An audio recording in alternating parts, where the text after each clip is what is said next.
We've all seen the before and after photos of Dubai. In 1991, it was a desert landscape with just a few buildings. But now it's a popular holiday destination with aquariums, in hotel rooms, and the world's tallest building. At the heart of how this happened is oil, the black gold, which has been at the root of revolutions, trade wars, and empires. But while the skyscrapers have gone up in the United Arab Emirates, glaciers around the world have collapsed because of our unwavering reliance on fossil fuels. More recently, Russia's war in Ukraine has focused our attention on energy policies like never before, and what happens in Europe has a deep impact on our pockets as energy prices surge. My conversation with Professor Michael Bradshaw illuminates all these topics, as he's the go-to man on global energy. He's tracked Russia's energy policies for decades, and is one of the few people who has a chance of predicting what our energy markets might look like in the next year. We're stuck there in a very competitive world. Now, we may be global Britain, but we're by ourselves. The problem is that to know how much gas we've got, we need to drill to kind of catch 22. I mean, I'm often accused of being a bit like Eeyore in, sort of full of bad news. But I think, at the end of the day, it's like saying, well, can we use the current crisis to actually accelerate the pace of change to do what we should already be doing? That's Professor Michael Bradshaw on how energy policies shape our lives, with me, Will Hutton, for the We Society, brought to you by the Academy of Social Sciences. Hello and welcome. Today I'm talking to Professor Michael Bradshaw, who works at the intersection of multiple fields: international relations, geography and business. One could argue that he's an archetypal social scientist whose research untangles some of the most complicated political questions of our time. As a professor of global energy at Warwick Business School and the co-director of the UK Energy Research Centre, he follows the high drama linked to energy production and trade. With a focus on US energy and UK gas security, Mike's research has never been more important, as must be obvious to all of you listening in. Mike, thanks for making the time to join us on the We Society. Pleased to be here. When we got in contact with you and said, we'd love to do a podcast on the We Society and how it hooks in with the world of kind of energy consumption, energy supply, and all that follows on from that. What was your first thought? What kind of We Society? Why me? Or did you think automatically, obviously, I should be talking on this podcast series? Well, I think the last few months, everyone's mind's been focused on the cost of energy, and that's sort of driven people to understand the centrality to what I would call energy services and everything that we do. And I think also people have had a sort of a lesson in global energy, understanding that what happens in other parts of the world, some very far-flung, impacts directly on what we have to pay to heat our homes and to run our vehicles. So I think it's suddenly become something everyone's taken an interest in and affects our cost of living and our living standards. Could we have done more over the decades, the last few decades, to emphasize the we in energy supply? Could we have done more to make ourselves more resilient, to make our supply more secure, to organise a better transition to more diverse sources of energy? I mean, has there been too little we, basically, in the thinking about energy? I think maybe we've been complacent. I mean, we live in what I would call a high energy society. We take for granted 24/7 access to energy services at a relatively low cost. And that's when we've come to realize, firstly, of course, that one of the costs of our energy profligacy, if you want to call it that, is climate change. That, the fossil fuel economy is 70% of global emissions. But we've also realized that, this reliance on fossil fuels, the prices are very volatile, boom and bust. That's not good for anyone. It's not good for the producers of those fossil fuels who have to manage their economies. It's not good for consumers. And of course, most recently, writ large, we've seen that some of the pathologies associated with being an oil and gas exporter, the tendency to support autocratic governments, is actually a real threat to everyone's security. Yeah, I mean, we've moved from a world in which energy was dominated by state producers. I mean, I grew up with the Central Electricity Generating Board, and actually publicly owned energy and gas production and distribution. I grew up in a world in which there were long-term contracts in which suppliers signed long-term contracts for sometimes years and years at stable prices for them, stable prices for us, the consumer. And that was all torched. And we moved to this kind of market-based, kind of company-driven, it's all about incentives, it's all about the spot market. And suddenly we find actually there are big, big downsides with this world. I mean, you could characterize it as moving from a world of we to a world of kind of I and an individualistic approach to kind of producing and consuming energy. I think that's a fair observation. I'd say two things, perhaps. One, first, of course, there are large parts of the world where the state still owns the energy infrastructure, or the state intervenes in markets, and there is a prevalence of long-term contracts. That's still the dominant way that Asia gets its gas in the form of liquefied natural gas.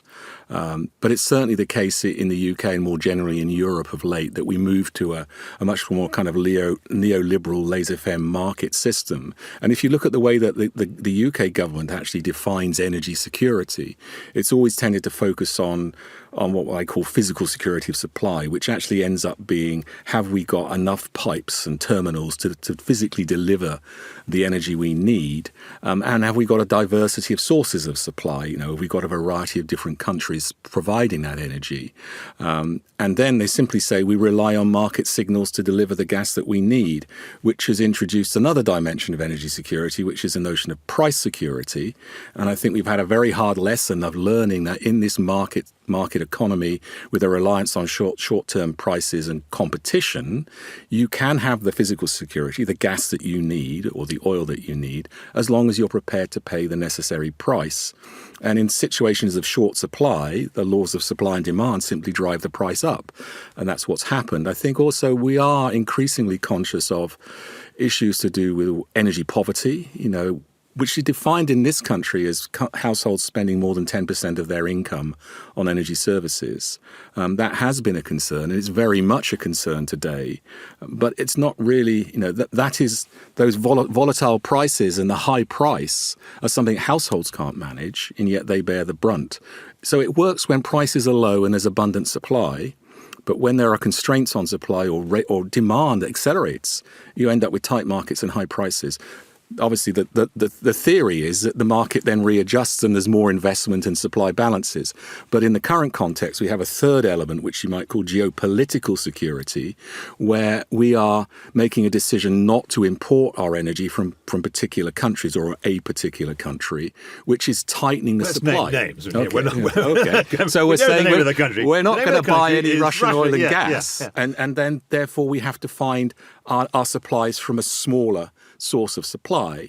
And the whole of Europe is making this decision, and it's leading to increased competition and high prices. There's a couple of avenues we could go down here. I'd like to kind of explore more about this. Something like 60% of households in this country have gross incomes of £33,000 or less. And then they've got to pay tax, national insurance on that. And even above that, a couple of grand on these additional energy bills. I mean, it's absolutely crucifying for people's budgets.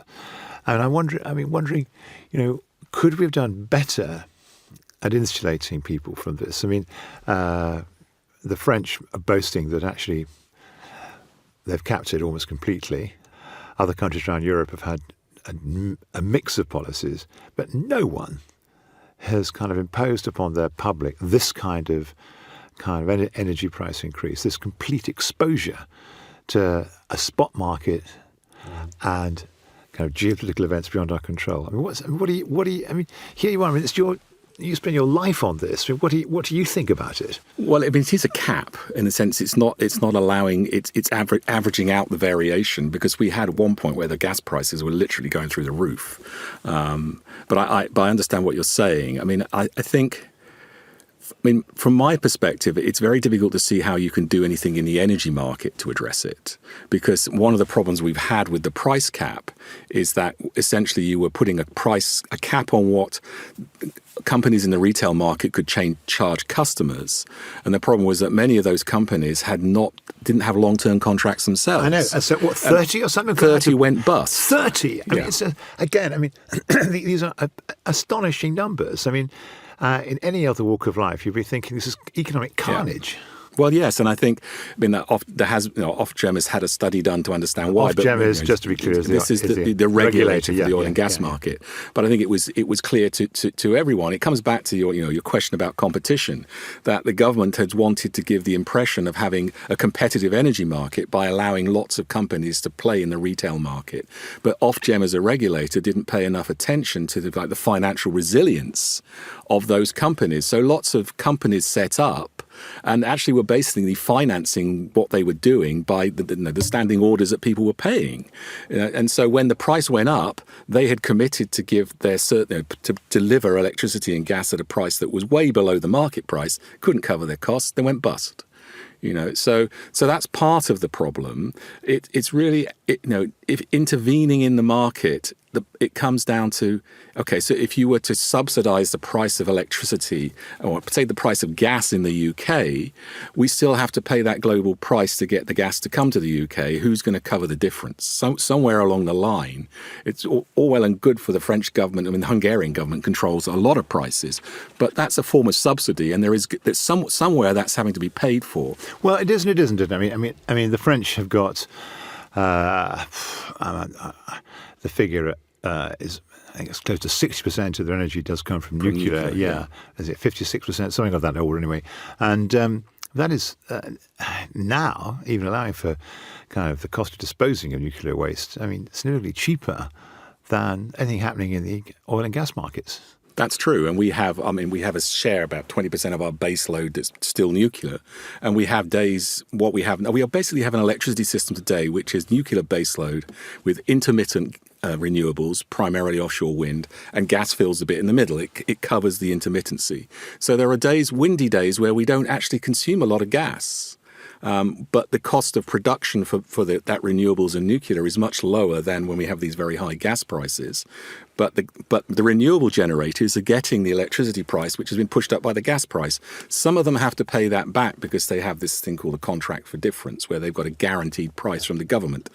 I'm not an expert on electricity markets. They are incredibly complicated, particularly so it seems within Europe and within the UK. But I do know that this is an issue that we are now looking at to understand how we might price things differently. Some of my colleagues at UKERC have talked about trying to separate the UK Energy Research Centre, trying to separate out that low carbon, cheaper energy from the gas element. And one other way of looking at it. You said one of the things we're looking at, and we want to do. Yeah. Who's the we here? Well, these are my colleagues, people who have got bigger brains than I, who work on electricity markets, who are trying to think about electricity market design, how you might reform it. And they've talked about a sort of a net zero basket, where you would have one part of the electricity market that's basically that renewable sector. But another way of looking at it is to think that the role of gas in our energy system has changed. Yes, 85% of households in the UK have a gas boiler. That's critically important, and that's a major problem going into next winter. But gas in power has fallen, in the power generation has fallen quite a bit. But it's actually there as a source of flexible power, to flex when we don't have wind and sun. So the system is changing, and we need to think about how we can make the pricing of that system change as well. So there's probably work that can be done there to try and think about ways that we can share the benefits of lower cost renewables. Because it's all well and good saying, well, onshore wind is the cheapest form of power generation in the UK. But if your gas price is setting the electricity price, it doesn't matter. But I find the whole, I find I'm descending into a hall of mirrors here, really. Why should the gas price determines the electricity price, which determines my bill? That's because you want to make sure that the marginal producer, the last producer, can bring their production into kind of the grid if they're needed, and we have to pay top whack to get them in. It's all kind of. Don't you want a world don't you want a world like the one we used to have? I mean, where you have, these are natural utilities, a publicly owned grid, long-term contracts, embedded resilience, and that's what we go for. And we want to turn on the light and know what the price is going to be, rather than live in this amazing world in which we have descended. Yeah, I think you raise an important point, and I would add to the complexity in some ways to say that it's not only that we want those energy services, but we want them in a low carbon way going forward, and it raises questions about the ability of the market to deliver net zero, for example, and whether actually the state has to grasp the nettle here, and in the short term has to be more interventionist because of price security, but longer term more interventionist to deliver the net zero energy system that we need to address climate change. And I think those debates need to be had. The current government seems to be quite happy just to set targets, then increase the targets to say it's solved the problem, and put a huge reliance on the private sector and the market to deliver. And it's not delivering at the pace required. So maybe there is an opportunity in the midst of a tragic situation in Ukraine and a global energy price crisis to actually say, well, maybe we need to go back to fundamentals here. Before we carry on the conversation, just a quick word about the organisation behind the podcast series. The Academy of Social Sciences is a national body established in 1982. It's for academics, practitioners and learned societies in the social sciences. As the leading independent voice in the UK, it champions the vital role social sciences play in education, in government and in business. What is that role? Well, social sciences help us to understand the human world. That means solving grand challenges like climate change, wealth creation or energy crises. It might mean working out the practicalities of levelling up the regions of Britain, monitoring happiness, maintaining standards of education, or addressing racial equality. Or it could be providing vital context for issues affecting public health, or working out a better way for our cities to be designed and planned. You can find out more about the Academy of Social Sciences work by going to the website acss.org.uk. That's acss.org.uk. Or you can follow us on Twitter at ACADSocSciences. You'll find those details in our show notes. So, back to the conversation. And then we have this situation where, suddenly, you mentioned this yourself, that actually it isn't just, world of supply and demand. There's all this geostrategy. And actually, we don't want to buy Russian oil and gas. I mean, the European Union is now collectively organising itself to use its collective buying power to try and drive great bargains for itself, security of supply, long-term contracts. The Americans want the same, the Chinese want the same, and there's little UK kind of outside all these blocks with its energy supplies dependent on the spot market. I mean, we're just a kind of cork bouncing about these global waves, aren't we? Well, yes and no. I mean, I'm deeply sceptical that this notion of collective bargaining is going to work in the European Union. I think one of the problems with the politicians and a lot of the rhetoric we've had of late is that, and it's also part of the way we analyse the energy system and talk about geopolitics, we get the statistics by country and we think that country A is trading with country B. Now, in some instances, you take Saudi Arabia, it's Saudi Aramco because it's a national oil company that has a state monopoly.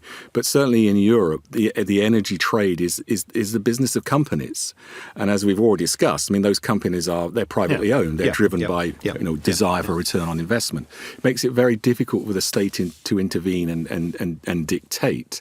But the European Union certainly is getting a bit more heavy-handed in that respect. And companies themselves are self-sanctioning. They're stopping buying Russian oil even when there is no state sanction in place. As to the position of the UK, I think in some ways, unfortunately, we found ourselves between a rock and a hard place in the sense that we're no longer part of the European Union. We don't have a seat at the table that's discussing strategy in Europe. And Europe has its own policy, the Repower EU policy, and hopes not just to move away from Russian gas, but it's actually called Repower EU. Yeah. So Repower EU. Yeah. So it really hopes to, in the short term, to try and get some easy gains in terms of efficiency and demand reduction, like turning a thermostat down, for example, next winter.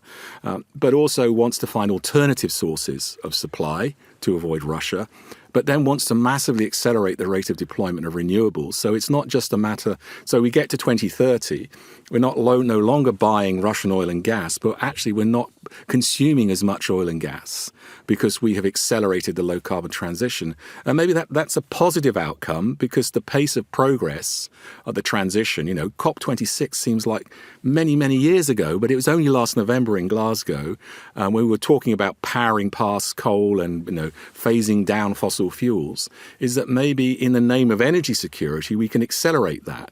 So we're sitting there looking at what Europe's doing, and actually we are totally exposed to Europe's energy diplomacy with Russia, not because of our physical reliance on Russian gas, but because the way it impacts on price. At the same time, we're having to compete with other buyers of liquefied natural gas globally, particularly in Asia, to get the gas that we need. So we're stuck there in a very competitive world. Now, we may be global Britain, but we're by ourselves. That is a very telling phrase. We may be global Britain, but we're by ourselves. We've actually, in a sense, we've kind of detached ourselves from the European we. I mean, a cold wind is blowing very strongly. Will it be all right in the end? Well, maybe we'll have the same ambitions. If you think back to, we've had previous crises, energy crises, it did drive a desire to be more efficient, and if nothing else, switch off the lights. So maybe in very difficult situations. Well, of course, there is that. There is that. We can all turn our thermostats down. We can all turn our, rooms could be no more than, I don't know, 16 degrees centigrade. I'm plucking a finger out of the air, but we could all drive no faster than 50 miles an hour on the motorway. We can all switch the lights out and read by candlelight. We can turn the clock back to kind of 1875 and live like that. think stranger things have happened, but if you look, for example, at the impact of the Fukushima disaster in Japan with the earthquake and the tsunami and the nuclear power system shutting down, they lost 30% of their power generation overnight. They took drastic measures then, which had an impact on energy demand 3 or 4 years down the line. People, they changed their behaviors. What were those measures they took in? Well, a lot of them, one among many, was switching off their electric toilets. It's not a problem we probably have in the UK, but things like I have to say, Japanese electric, for those who have never experienced a Japanese electric toilet, is quite something. And I've never managed to master it. The water comes everywhere. Quite literally. Quite a surprise. So you switch those off and you save from power, yeah. But even simple things like, etiquette in dress going to work, stop wearing suits, don't wear ties, don't have the air conditioning up so high, all those kind of measures, plus being more cautious with your use of energy in the home. And actually it turns out that further down the line also people start to buy, they replace their old white goods with more efficient white goods because they're more energy conscious. So all of those things have a benefit. Now, it's not going to help get us through. Some of these things will help us get through the winter. I know that the current government, doesn't want to dictate. It doesn't like the idea of the nanny state. I don't think it needs to dictate, because I think the high cost of energy is going to motivate people. But the nanny state, this is something I kind of reserve from, really. I do get why people talk about the nanny state, but another way of thinking about the state is it is maybe imperfect, but it's a way of representing the collective, the we, and asserting we-ness in energy policy. And actually it's not nannying. It's actually making sure that actually people don't have to confront over an 18-month period £2,000 increase in their energy bills. I just think of course, if there was a Tory MP sitting here, he would be saying, "What about fracking? Come on, well, this is an absurd conversation." You two are talking yourselves into a complete kind of pessimism. With one bound, we could be free. This country's got billions of cubic feet of gas below the ground. All we've got to do is frack it. Yeah. You say, yeah? What do you mean? Well, fracking is one of those questions I spent far too much time researching over the years. It was something that I got interested in almost 10 years ago now, I suppose. I was interested in what was happening in the United States. Very quickly this industry was developing. It wasn't amazing. It's turned America, into the United States of America, into being not only self-sufficient, but an oil exporter Absolutely. again. I mean, it's incredible. Yeah. I mean, and the terminals now that export natural gas from the United States were initially built to import it and never did. So that I think politicians in Europe saw the shale revolution taking place in the United States and quite understandably said, well, we'll have some of that. But I think, right across Europe, there was quite a lot of public resistance to that, because then they saw things like the movie Gaslands, which was showing people's taps catching on fire and whatever, and people became concerned about the environmental impacts and whether it was compatible with climate change. Now, in the UK, we had a government that famously said, we're going all out for shale, and then spectacularly failed to deliver, partly because the industry that never really got to be of any significant scale in the UK. There were questions about whether we've got all that gas under the ground. There's, as far as I understand it, I mean, the geology is such that actually it's tricky to do without triggering kind of landslips and earthquakes and earth movements in densely populated parts of the country, and all that follows from that. And there's not that much anyway to get. So the whole thing becomes kind of profoundly uneconomic, because by the time you protect yourself from all of the kind of earth movements, not to get much gas, what's the point? The problem is that to know how much gas we've got, we need to drill, to kind of catch 22. Until we've actually and drilled. I'd be accused of being a damn pessimist, Well, yes, but it is associated with small earthquakes, and actually, the government put in place a moratorium back in 2019 because the first proper commercial attempts to explore, the company Quadrilla working in the north of England in Lancashire, had drilled wells and had triggered some earthquakes, and we have a simple traffic light system that if the earthquake is of a certain magnitude, you have to stop operating. Well, it triggered a set of earthquakes which were quite unexpected. The drilling stopped. The scientists in the government and elsewhere poured over the data, and then the government put in place a moratorium. It just happened that moratorium was in the run-up to a general election, and they were concerned. They saw possibilities of doing well in the north of England, one might say. That moratorium has stayed in place until recently, in the midst of the gas price crisis and now the war in Ukraine. We've had, backbenchers. At least find out. Let's at least find out by drilling is the cry. So the pressure has been to lift the moratorium. Now, the moratorium was placed on, and the government's position was, well, we'll only lift it if there's new science to show that the earthquake risk can be managed. And we're still in the midst of waiting for the report from the British Geological Survey. My view is, even if you lifted it tomorrow, it's not going to make a difference, because the business model for shale gas is quite different from conventional gas. A conventional gas field, you drill a relatively small number of wells, and you get a lot of gas out of those wells for a long period of time. Okay, it costs you a lot of money to drill those wells, but you get a lot of gas for a long time. With a shale well, each well you drill, you get a relatively small amount of gas, but it peaks very quickly and then declines, which means to keep production going, you've got to keep drilling, hence the term drill, baby, drill. That shale gas means constantly drilling. I always thought that was a rock and roll song, actually. Drill, baby, drill. Yeah, it probably is. But that's the model. And I can't conceive of a situation where we have hundreds of drilling rigs roaming around the north of England, drilling hundreds, if not thousands, of wells to generate gas. Because every one of those wells has generated a huge amount of public opposition and a long drawn-out planning inquiry. Listening to this, there may be activists from Extinction Rebellion, Greenpeace, Just Stop Oil. Energy really gets people's gut, and they want to get out there and dramatically show us that the public at large, we've got to change. How do you react to them? Do you think good on you? Do you think yes, but? What's your reaction? Probably a bit of both. I'm sympathetic to the cause. I listen to what they're saying. I think, their intent, they're full of the right intent. But the yes, but might be that sort of looking at the evidence as to how quickly we can do some of the things that they want. I think thinking back to what Extinction Rebellion was wanting, like a zero carbon energy system by 2025, it's just not possible to deliver at that pace. But that doesn't mean we shouldn't constantly be reminded of the urgency that we have a climate. We face a climate emergency, and we've got to get on with it. So I don't have a problem at all with them protesting and raising the issues and driving home the importance of education. I think that's all part and parcel of it. But at the end of the day, the pace at which we as a society can move has to be taken into consideration, and equally sometimes the unforeseen consequences of some of the things that they do also are for them to consider, I think. So take you back to the shale gas dispute and the communities impacted by the shale gas dispute.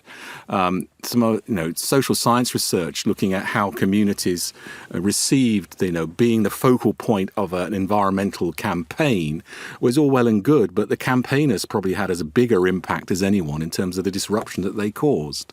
And it also can become a divisive issue in society. I mean, people are welcome to their own view, but in the liberal democracy that we live in, they also have to be willing to accept the point of view of others. And so in some communities, this can become really quite divisive issues, and they impact on people, and they disrupted people's lives for a very long period of time.